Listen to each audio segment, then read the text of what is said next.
we would have an argument that didn't make sense, but it seemed like he kind of instigated an argument so that we can take a break or break up so that he can have his time away.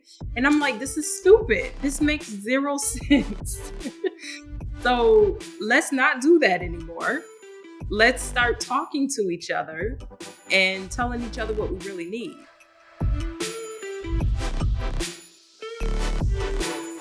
Well, welcome back to Open Late Podcast. I'm your host, Jessica Esfandiary, and this week I have with me Reese and Joe out of Buffalo, New York, and they are the hosts of Poly by Nature, a brand new podcast sharing their insights and their journey to becoming a polyamorous couple and polyamorous parents. So as someone who just got a surrogate pregnant, I'm really curious personally because I have a lot of questions of how to navigate this at this stage in your life that you're in, having raised kids.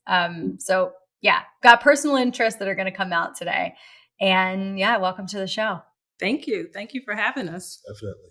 Yeah, of course. I was excited when your show popped up on my social media searches. I don't even remember how, but I'm always looking for, people who are just educating about these topics and sharing more of their personal lives and normalizing the concept of consensual non-monogamy. So thanks for doing what you do. Thank you. We've definitely noticed a lot more people popping up and being suggested to us now that we've, kind of dived a little bit deeper into, what it is, who's involved in the community and everything like that. So it's always fun finding new shows and people and stuff. Yeah, and the community is growing, which is great because we need so many more, if you think about it, like we don't have many resources at all. And that's kind of where I want to start with you two. What was the first inkling that you wanted to open up your relationship? You guys have been together for over 20 years, right? Mm-hmm. And so how did it start? And who did you see, if anybody at all, like practicing where you were like, oh, okay, like they're doing it? Or did you like fly blind? For me, it started with infidelity, honestly. It started in the past with not really being able to express what I was trying to go through in life. Not really understanding like what new relationship energy was, but knowing that I was drawn to meeting people, talking to people. But we were monogamous, so a lot of that wasn't allowed in the real world. When you're a monogamous man, you just can't have female friends a lot of the times because it's always assumed that you're something else or something else is going to happen. There's secrets, there's lies. So when I was a lot younger, I still loved the energy of meeting new women and talking to new women and having other things with new women. So as we got older and kind of dived into the idea of like what is actually going on and how do we evolve into what we want to have in friends and other people and relationships, poly became brought up as a topic. Mm-hmm.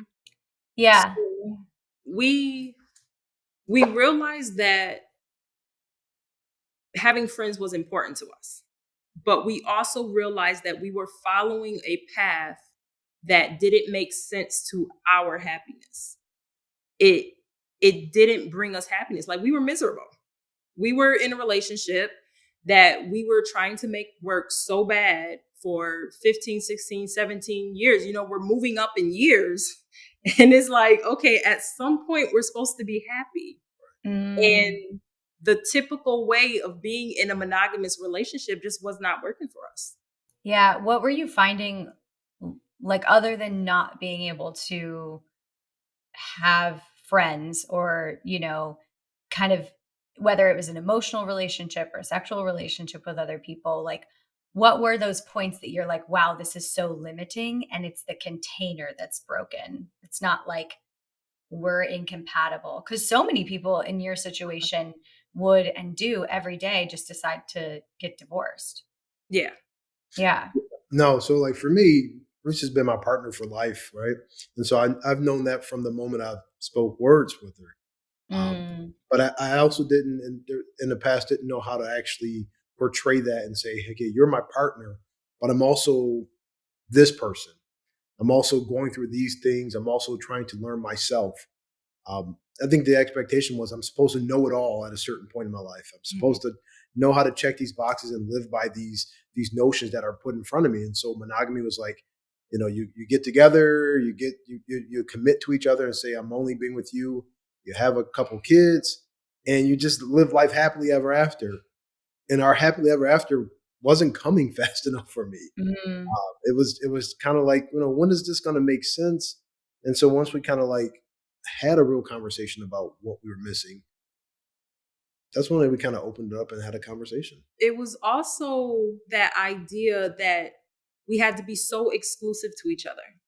So it's not just sexually exclusive, it's emotionally exclusive, it's intimately exclusive. It's like our lives had to be all about each other, because if not, then there's jealousy, or who's this person, or what kind of relationship do you have with this person. You're not supposed to have that type of relationship with that person.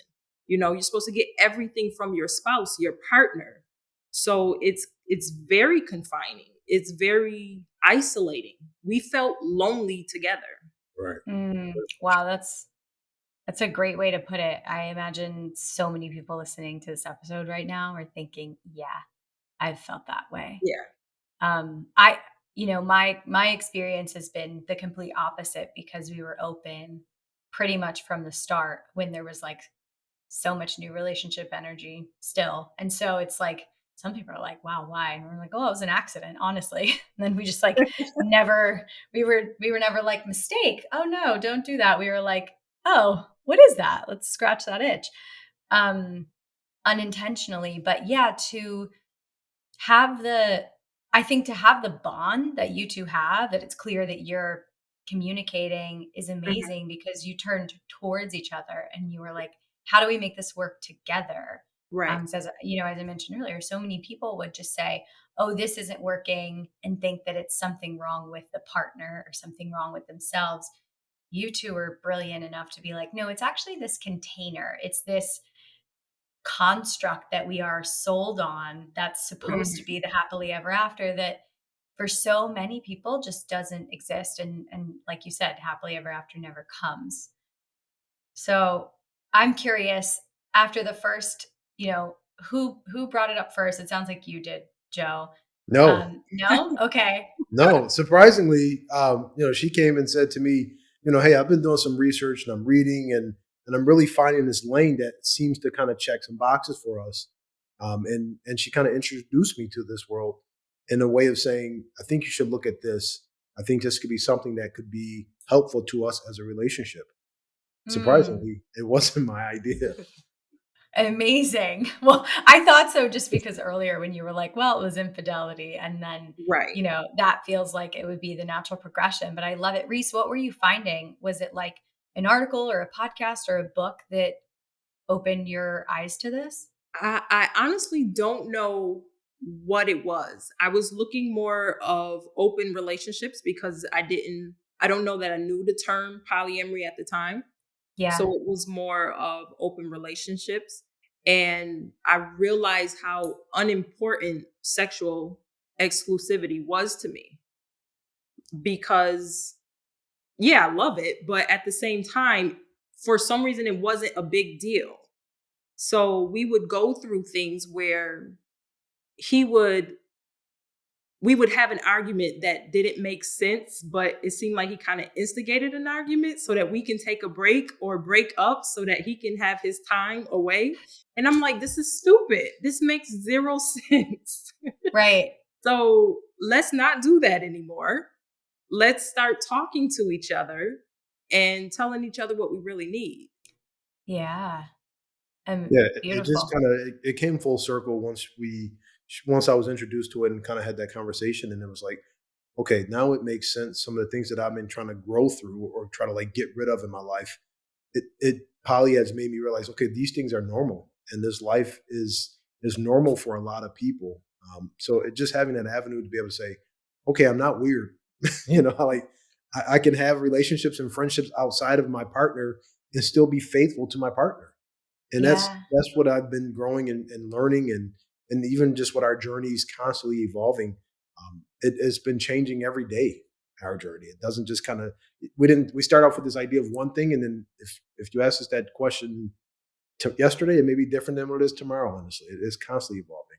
Right. Yeah. That's the beautiful thing about non-monogamy is it's like, it's a continuous active choice and evolution. Whereas, not to keep comparing it to monogamy, but that's our conversation today, where it's like a one size fits all. And this is like, where are we at in this moment? And brings so much more intimacy because you're constantly having that relationship check in. Right. And as maybe boundaries are changing from, day 1 to year 5, you're figuring out like, okay, this is something I thought I really needed. I don't need that anymore. I can loosen up here. Or, this thing actually doesn't feel as good as I thought it might feel, or I thought I wanted this. And actually, I don't want to be involved at all in your experiences. So what was the first initial opening dynamic, and what were your original agreements and boundaries, things like that, if you even knew to talk about that stuff in the beginning? I know a little bit because I listened to your pod, Yeah. but for people who don't know the two of you, I guess the question is, where did you start, and how did your maybe dynamics and the way that you do poly evolve and change over time? Well, I can tell you that we started with me thinking that I had to find someone that fit both of us immediately and fast. Oh, like a triad. Like a triad. Like I Yeah. thought I need to go out and find a friend that makes sense for both of us. And she's got to be just as cool as Reese. And we all got to connect and click, and almost like in my world, almost like find the perfect match immediately. Mm-hmm. Failure. I think so many people start there. So it's normal. Yeah, it was a failure because it wasn't organic and natural. And there were no boundaries, and we knew nothing about setting boundaries or anything like that. Yeah. Right. And Reese, were you into women at the time, or was this a new exploration? It was a new exploration, and I was not into women sexually, but it was like, okay, this is what it is, so this is how it works type thing. So just kind of going with it and seeing how it feels and everything. And yeah, it didn't work. Yeah. But you were willing and open-minded to Yes. have that third person as a part of your relationship Mhm. dynamic and see them as like a friend or a sister. And Right. you wanted to be like what people would call kitchen table poly, where Yes. she could be in your home. And okay. Yeah. And so how did we know it didn't work? Oh, I can read the room pretty well. And I Yeah. can tell when things just don't feel natural. When there's like the separate pieces are saying, this doesn't feel natural, or this isn't that comfortable. Personalities didn't mesh well. Mm. Ideas of the relationship didn't mesh well. I think that the very first person, like she didn't care whether we had a good relationship, as long as she had a good relationship with him. So it was just A learning experience. Yeah. And such a beautiful one, because it informs then what you do after. Yeah. Was that important to you? And is that important to you now, where, that kitchen table idea of where you want to know the person and also have your own relationship with them? How did that evolve? It is important, and we're still learning how to get to that point. How to That's get the to that goal. point from having him have a partner, and like, how long does it take before you're bringing that person around, and how often in the beginning is it okay for that person to be around, just to get to know each other, just so it doesn't feel forced or anything like that. So I feel like that's where we are with his current partner, where we're just kind of meeting. Okay. So taking it really slow. Mhm. How long has it been from the initial opening until now? A few years. At least 3. Yeah, a few years. 3 years. Okay. Yeah. At Over 3 least. years. Yeah. Yeah. So now in your dynamic, you're dating, but not necessarily bringing her home right away. It's like, let's develop our own Mhm. thing and Correct. then let it happen when it Right. happens. And More are of a you V. more of a V? Yeah. Yeah. Yeah. It's really challenging to find one person who is going to really mesh with everyone else. Like it's hard enough to find somebody that you mesh with Right. on your own. Yeah. And now, Reese, are you also dating? I fail at dating. I think that I'm like super picky when it comes to dating. So I do make friends. I have guy friends and we hang out, we go places, they take me out to dinner and like we go bowling or to a movie or whatever the place may be. But not too much lately on like the intimate side. And I Mhm. think I'm just so picky about who I give my energy to Yeah. that it's hard. Dating is hard. Yeah, well, you're a self-proclaimed poly introvert. So, do Yeah, you yeah. that's hard. I was gonna say, does that provide a lot of challenges? But I'm also guessing that it's beautiful in a way and that there are gifts that come from that because Yes. I could look at my life and say, oh, I gave my energy away to too many people without a Mhm. lot of boundaries and self-care. Yeah. So, yeah, I mean, it's never good to be extreme one way or the other. Yes, because when I do form a friendship, it's usually very slow and progressive and over time, and it usually lasts. So, my best friend is a guy that I've known for the past 8 years. And Mhm. right now we don't have an intimate relationship. Haven't in 5, 6 years now, but we have a very deep connection because I value connections and communication and those things over the physical. Mm. So, and now when I look for guys, it's more of that. Like, what can you add to me emotionally, mentally, spiritually, more so than physical? Yeah. And that's hard to Because find. it is, but it's also like when you're asking for that and you're clear on what you want and you're kind of like vibing at that level, you're Hmm. going to attract only people who are going to meet you at that level. So the Right. pool might be smaller, but the connection is going to be more like, oh yeah, that's Yeah. on. That's a connection. So I'm just trying, I want to make sure I'm following everything. So your best friend you were previously intimate with, Yes. and now you're not, but you're Hmm. still like so Right. close. I love that because I'm like a huge fan of platonic polyamory, I call it. And I think that that's one of the greatest like learnings that I've had come out of being open for 10 years is realizing that the greatest relationships in my Hmm. life besides maybe Pasha and Lauren like my two partners are non-sexual. Like Lauren and I had a relationship with my husband at first, and then it was actually just us um, girls, us women together for like another year and a half, and then it just became really platonic, but really intimate, Hmm. and it felt weird to ever say that there was a breakup, even though we weren't sexual, because we were like, no, this makes no sense. We're part, like, you're my life partner, the same Right. as like, my husband is somebody that I'm building my life with and, starting a family with. But you are this other person that feels like that's it for me,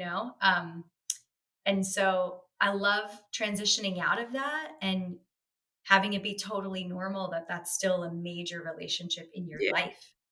Yeah, No, that's definitely. amazing. Platonic polyamory. That's big. I'm learning. In the beginning of my poly journey, I thought it was geared towards sex, and sex was such a big driving factor in the poly world. Because when she introduced me to poly, when I first looked it up, it was super glorified into a sexual connotation in a lot of things. A few years back, poly has been out forever for since humans have started. But in the Yeah. real world, when you start to talk about social media and the presence of what poly shows, it shows itself on a very sexual level.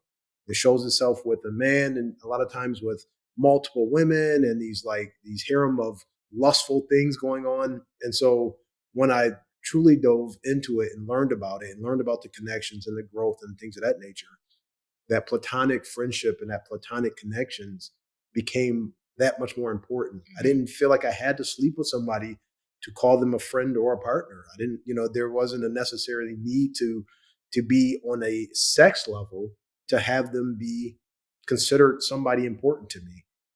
When I was monogamous, I thought I had to have, I have a female friend. I thought, okay, at some point this is going to turn to something else, right? Like I have to do this to be as a friend or a partner. But now in this poly world, I'm like, okay, we can actually just be partners or friends, and it's okay. Yeah. I think it's so interesting. The point that you bring up reminds me that we live in a world where so many people actually, the only way that they can get intimate with others is through sex. And I think that's Yeah. why, well, it's not the only reason. Like entertainment and media like sensationalize everything and kind of over sexualize anything that's Yeah. taboo. So like we see that for sure.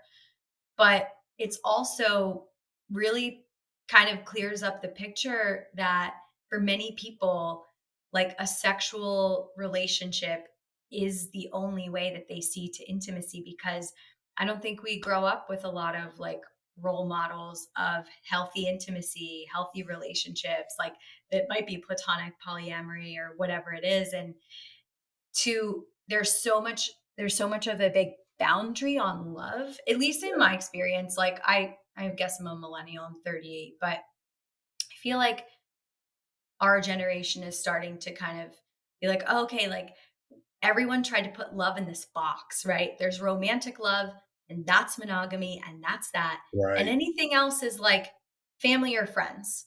But like you can only be in love with your person, and that's it. And it's so limiting, because if you let yourself fall in love with like your friends or your even like family members, like you might have that one aunt that was like a mother to you that you have such a deep connection with, that you're more intimate maybe than any that like lover you ever had. Like they know more about you and you care more about them, like caring deeply for these people. And I think that's the cool thing about poly, is you're able to be like, oh, just because I have these intense feelings of like being in love, it doesn't necessarily mean it's like erotic love or Right. sexual love, romantic love. It's like, oh no, we can actually fall in love with many people and allow ourselves to expand. And what I'm hearing from you two is also that like you were like, wow, we can get our needs met in so many different ways.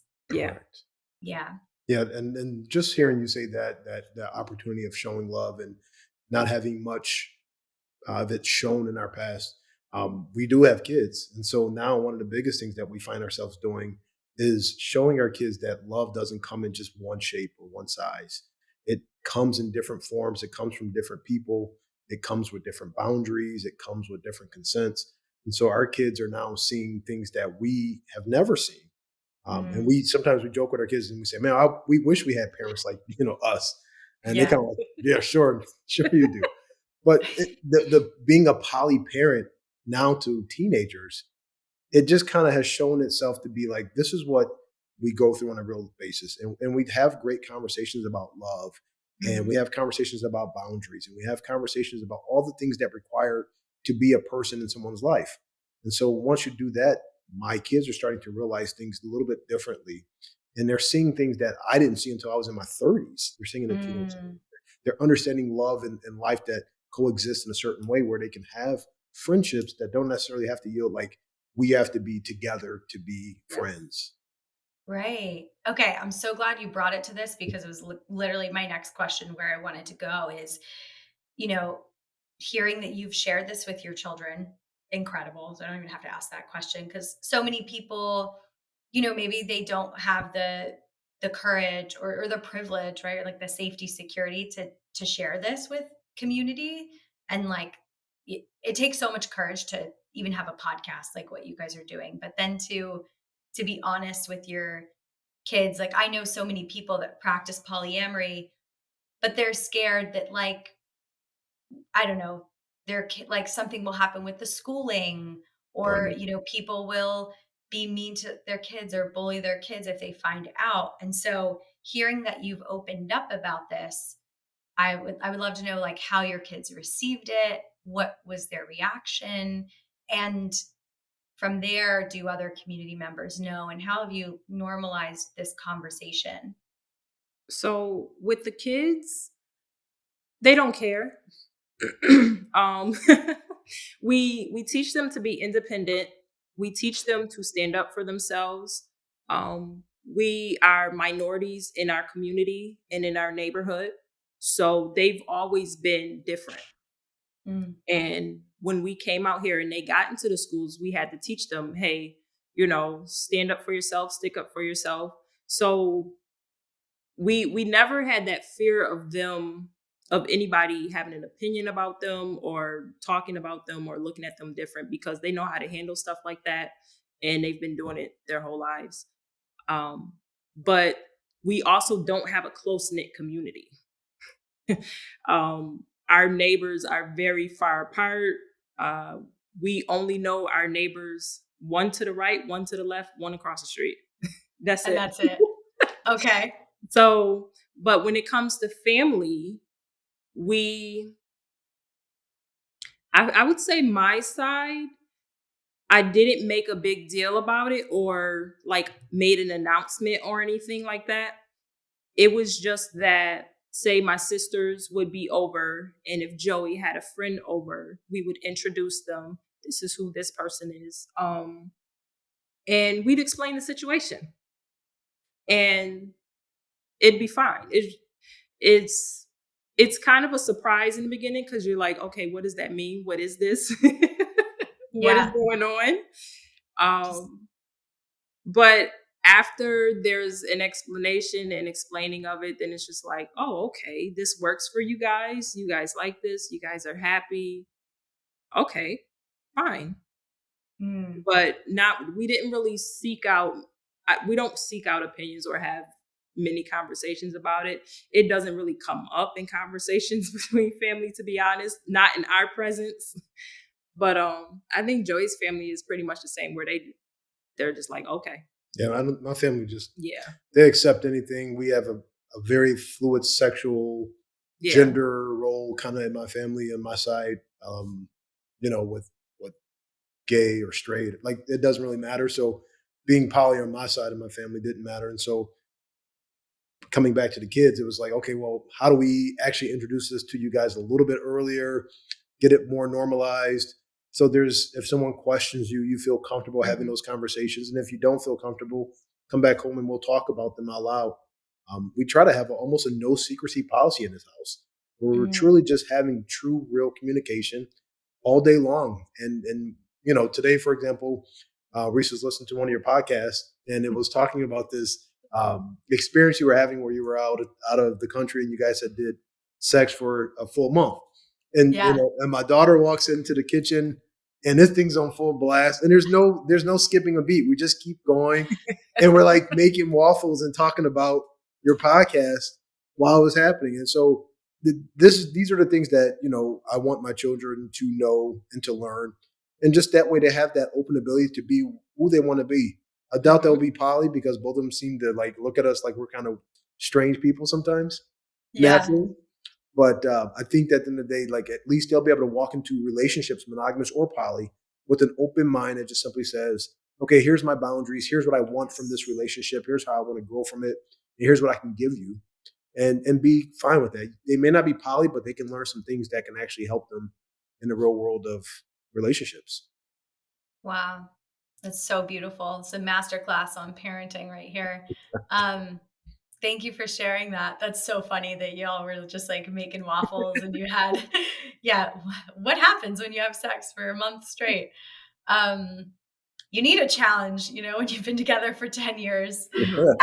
I think it's so amazing the way that you have that open communication and the parenting that it sounds like is so conscious in your household. I love even hearing you say, Joe, like, if you don't know how to respond, like, come home and we'll talk about it. Right. Because I think like I don't have kids yet. We're very soon too. We'll have kids in November. But one Congrats. of the greatest pieces of advice I ever got was, um, like, kids don't need you to have all the answers, and it's okay to say, like, I actually don't know. Let's go Very much find so. out together.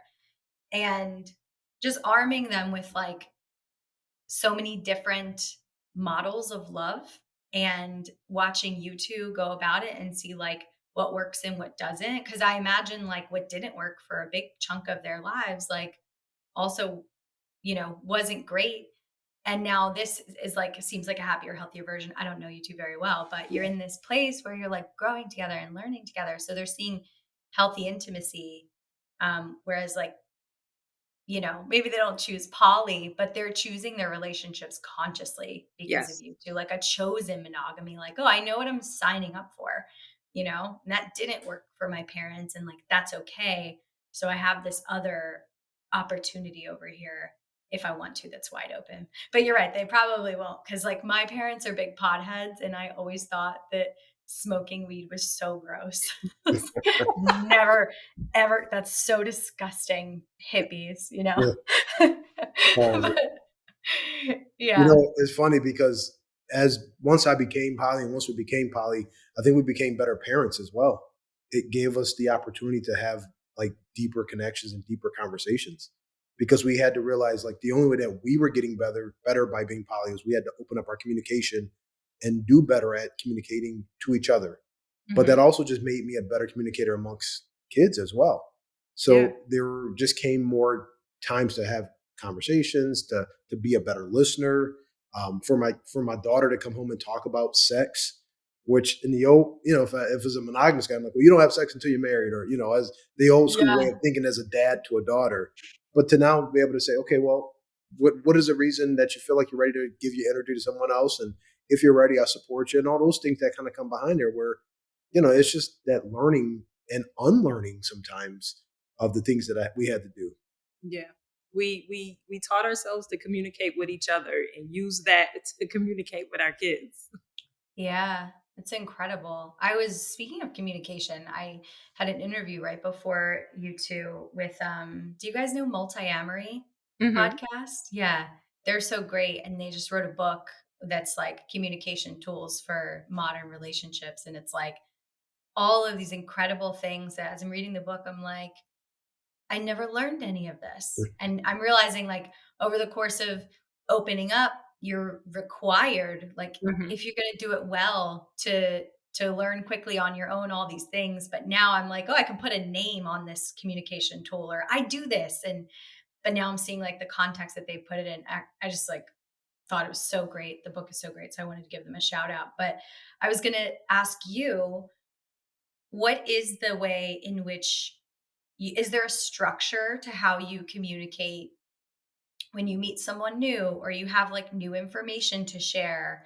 Do you have a way that you do that in a contained way, or is it fluid? It would in a contained way. That sounds like it would be a good idea.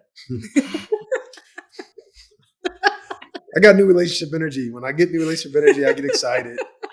You just text like just hooked up with this, Yeah, I'm just like, listen, I like this is the best date I've ever been on. This is the best cup of coffee I've ever had with somebody. This is everything's the best of ever. But it for me, it was the ability to kind of dump sometimes, and that excitement. Um, I can come home and just say, here's what I'm feeling, or here's how I'm feeling about somebody. Here's my ideal situation with this person. Here's what I'm going through or growing through. And she'll kind of Mhm. receptively tell me a lot of things that I should know. But then sometimes she'll say, save it for your therapist, and I'll save it for therapy. And so there's that times where we have our boundaries in place, and I know where I can speak and what I can speak on. And there's other times where she'll say, hey, this is a relationship that you're having outside, that's yours.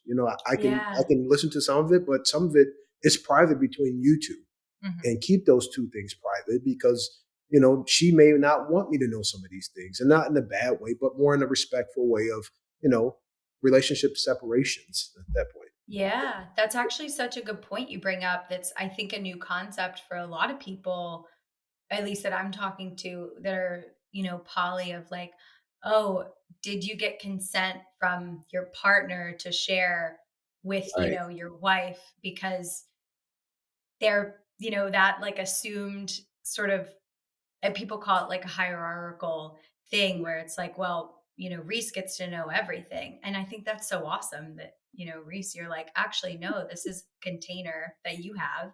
And like, might want to check that out with this other woman first, but also awesome that you feel like you don't need to know it. I'm very much like that too.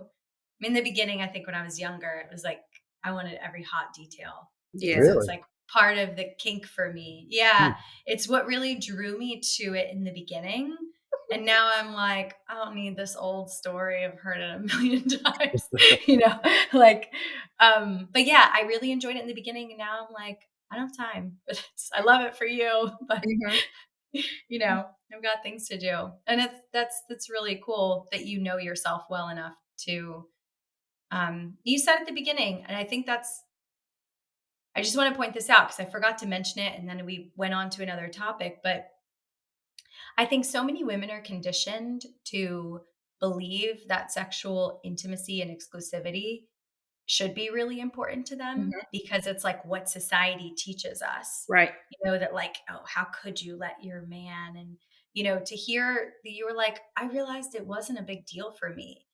I think so many people, not just women, just like anyone on the, spectrum would do wonders for themselves if they actually checked in with their own body to Yeah. see like, what do I really care about? What do I really feel Right. strongly? Like, what are my needs? Um, because I think we're like conditioned with all of these, needs, or like, this is how you should feel or it should be. That creates like all this extra pressure for how to show up in relationships. So I thought that was really cool too. And I wanted to point it out for people listening. Um, yeah. Yeah. I had to figure out exactly what I needed in a relationship from him. And the sex is nice and the sex is great, but I realized that our drives are completely different.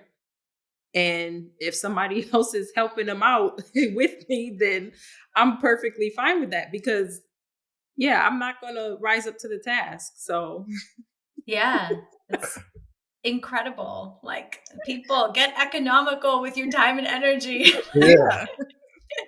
Yeah, that's amazing. I'm so curious what's next for you two. Where do you see, so first of all, Poly by Nature, excellent name, because it's like there's not that many, names. Yeah, where did it come from? Because is it a play on the fact that, like, as you mentioned earlier, humans have always been sort of non-monogamous for Right. like, hundreds of millions of years? So we were having an argument and we were having the argument via text. And he hit me with, well, we should go back to being monogamous. And I'm like, yeah, no, that's not going to work. You're full of it. And in me writing my response, I'm like, we are poly by nature. Like, this is who we are. It will not work monogamously for us. Mm. And when I reread my text back, I'm like, oh my God, that's our podcast name. It's such a good name. And then I And feel like you should. I couldn't tell him in the moment because we were having an argument, but I'm like, I got it. Like, this is it. I was so excited for us and mad at him at the same time. I love those. You're like, I'm going to put this in my back pocket. I'm not telling you Yep. now because I don't want to Right. get you excited. And then I feel like you should have like a Naughty by Nature, like in the Yeah. back There you soundtrack. go.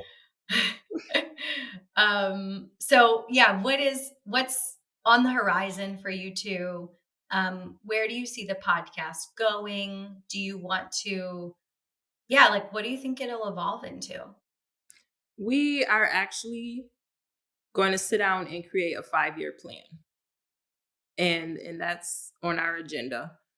But we want to find some way to have more conversations and more conversations, not just remotely, but in person as well, and figure out what that means for us.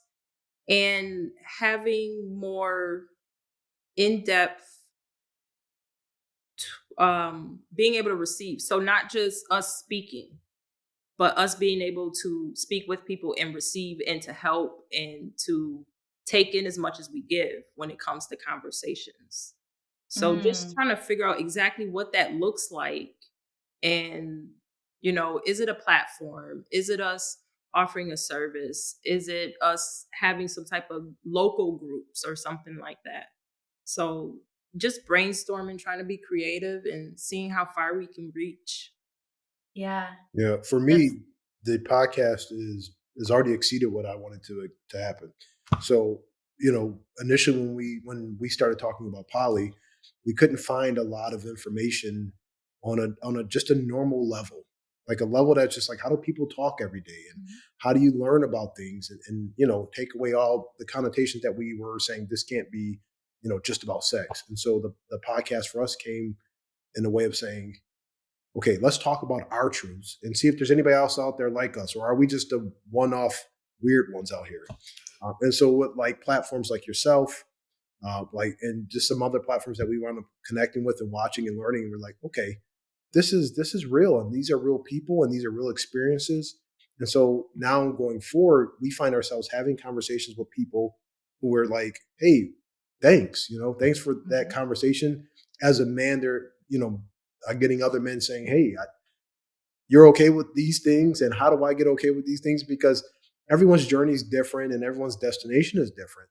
But there are definitely things that we all kind of touch on that, you just want to be able to tap that information in from someone else and say, how did you get over this? And, for me, it was insecurity and jealousy. With Reese having partners, other men. How do I get secure in myself? How do I let go of my jealousies? What does that mean to me? So for me, the podcast going in the future is just constantly giving great information, helping more people, just having a voice out there. So if anybody needs anything, they can just simply go and say, hey, those two people lived it. They've gone through it, and we can take something from them. Absolutely. And so, well, it's a beautiful mission initially to start with. And I love like hearing what some of the, creative or collaborative projects that can come out of this when you sit down, do your 5-year plan. Like, I want to know what it is. So if I can support you in any way. But yeah, it's funny because sometimes I think about the poly, educator community, and not that I don't even know if I'm an educator, but just people who are speaking about it, normalizing it. And it can almost feel like saturated a little bit because like that's the world and the pool that I'm swimming in. But then when you think about it on a grand scale of like relationship advice or workshops or platforms in general, it's like this tiny little seed that we have down here that we're watering. And so I think to have more people, diverse people that have different backgrounds, all walks of lives and ages, so that like someone can say, well, I don't really resonate with her, she doesn't look like me, or they can go and find all of these new amazing people that are coming up on the scene. So that's really dope. And I can totally see you both doing it because you're both really, you have calm energy, well spoken. And I think that's what we all need is just like a calming voice that's like, it's okay. You're not a weirdo. Right. Like we're doing it, I'm doing it. And like, and it's okay to be wherever you are on the journey. Yeah. Definitely. Yeah, I'm excited to see what comes out of this and what you both do. And thank you so much for coming on Open Late. Please let people know where they can find you. Definitely. Instagram is where we are the most. Poly by Nature podcast on Instagram. All of our episodes are on YouTube. Poly by Nature podcast. Poly by Nature podcast. And Poly by Nature on all of the audio platforms for podcasts. Yeah, we're everywhere. Beautiful. Yeah, we're everywhere. Awesome. We'll link it all in the show notes. So for people who want to go right to the show notes and grab that link, go right ahead and we will stay tuned. We're excited to see what y'all do. In the meantime, please do not forget to rate and review the podcast. If you leave a review and you want me to read it on the show, I will. Just send me a note about it. And I would love to. If you have questions, you can drop them in the form on our website, asking for a friend, and we will answer your questions in our Q&A episodes. I'll see you next week.